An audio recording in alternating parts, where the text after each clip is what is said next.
So the last New Jersey gubernatorial debate analysis of mine is one of my most popular videos now, so we are back at it again with another debate analysis of Republican businessman Jack Ciattarelli versus Democrat Navy helicopter pilot and prosecutor Mickey Sherrill.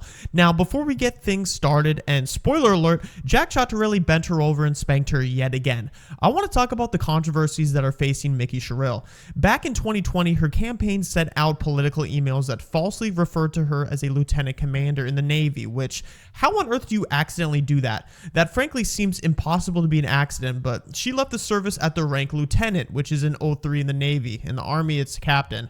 But she's also facing a cheating allegation at the Naval Academy, which in the military and in college, nearly everyone cheats, let's be honest, but still doesn't excuse the behavior, especially in the military, and is a testament of her character, but even a more testament of her character, the fact that she isn't transparent about it by not releasing her records. Lastly, she failed to disclose defense stock trading multiple times and skyrocketed her net worth in 2019 from the low end $733,000 to upwards of $13 million from being in Congress. Absolutely insane. But let's go into her biggest blunder of the night. So Phil Murphy is the current governor and one of the worst in the country. He signed one of the most pro-abortion bills into law, radically pro-illegal immigration, even giving undocumented immigrants driver's licenses, and issuing anti-ICE executive orders, enacted a health insurance mandate that covers abortion costs, high taxes, pro-clean energy, like about as standard issue radical Democrat policies as it gets. And what grade does Mickey give him for his tenure in office? Oh, how about a B? With 30 seconds to answer, Congresswoman, what grade would you give to Governor Murphy? I'd give him a B. There's things like paying for the pensions, the 9 increases in our credit rating that I like, but overall I think there's ways Trenton could do a lot better, being much more responsive to people. I'm going to have a culture shift in Trenton. I'm going to make sure that we have more accountability in government, driving down costs for people. I also think with the housing crisis, there's more we need to do to build houses, transit-oriented development, to make sure we can drive those costs down. And then our rail system. I'd fight harder for more infrastructure to make sure more people can get around the state easily. Mr. Ciattarelli. Bill, it's an F. This has been the worst governorship of our lifetime. And the reason why a number of Democrats all around the state have endorsed my candidacy is because they're fearful of another 4 years of Phil Murphy's policy failures. Take a look at what's happened in New Jersey.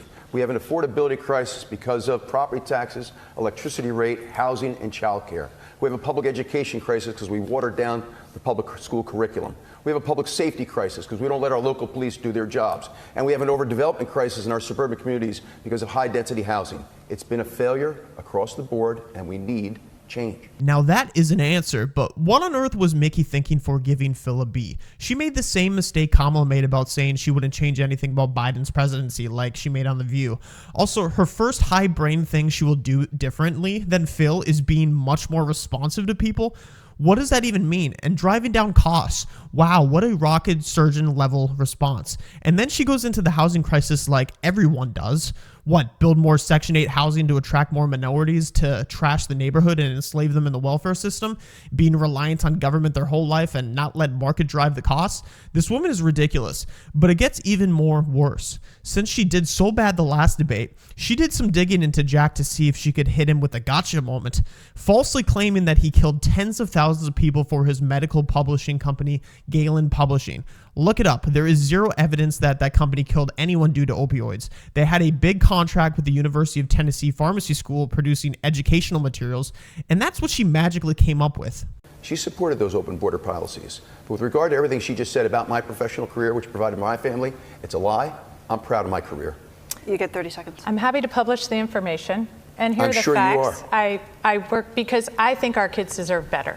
I think the people you got addicted and died deserve better than you. And I'll tell you, tens of thousands here as you published misinformation, as you got more people addicted, as you got paid to develop an app so that more people could get more opioids and die. I got the walk at my college graduation.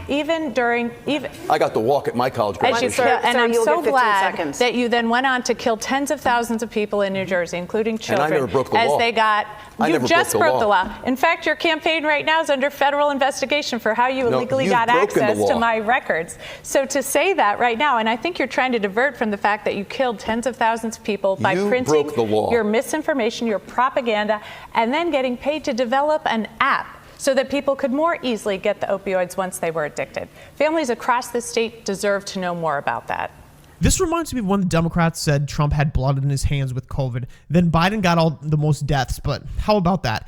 He had to walk at my graduation. Now, let's move on toward her being a professional grifter for briefly showing sympathy towards the assassination of Charlie Kirk, only to cave to the backlash and walk all that back. Since the time that the Congresswoman is declared for governor, she's missed 90% of the votes in Washington.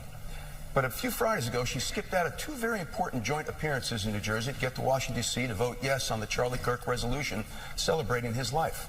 I applaud her yes on that vote. When she came back to New Jersey and caught hell from the left, she issued a statement condemning Charlie Kirk, calling him a misogynist and a racist. The two things are inconsistent to me. The way to tamp down the hateful rhetoric is by having the right kind of leadership in place. I've always conducted myself in a respectful way, even when I disagree with people. I'm never going to tarnish the name my parents gave me, and I'm never going to embarrass my 4 children. I've always been respectful with my rhetoric, and I think that that's more important than ever. I got to walk at my college graduation. I've never broken the law. She had to pay federal fines for breaking federal law on stock trades and stock reporting, and the New York Times reports was trading defense stocks while sitting on the House Armed Services Committee. My opponent has based her entire campaign on a stack of lies about me, her disdain for the president, and that's not going to fix New Jersey. What we need are solutions here in New Jersey. Her party has controlled the legislature for 25 years. They've had the executive branch for the last 8 years. Can anybody honestly say that things are better off today than back whenever? If you want change, you have to make a change. If my opponent is elected, nothing will change. It'll be more of the same, only worse. The Chettarellis have been here for 100 years. 3 generations of Chettarellis have all achieved their American dream right here in New Jersey. And so when I'm asked why am I running for governor, it's very simple. I want today's New Jerseyans and future generations of New Jerseyans to feel confident they can achieve their American dream here in New Jersey. We have an affordability crisis, a public education crisis, a public safety crisis, and an overdevelopment crisis in the state. And tonight I put forth a plan. Very specific ideas, solutions, and policy proposals on how to fix New Jersey. I hope to have your vote.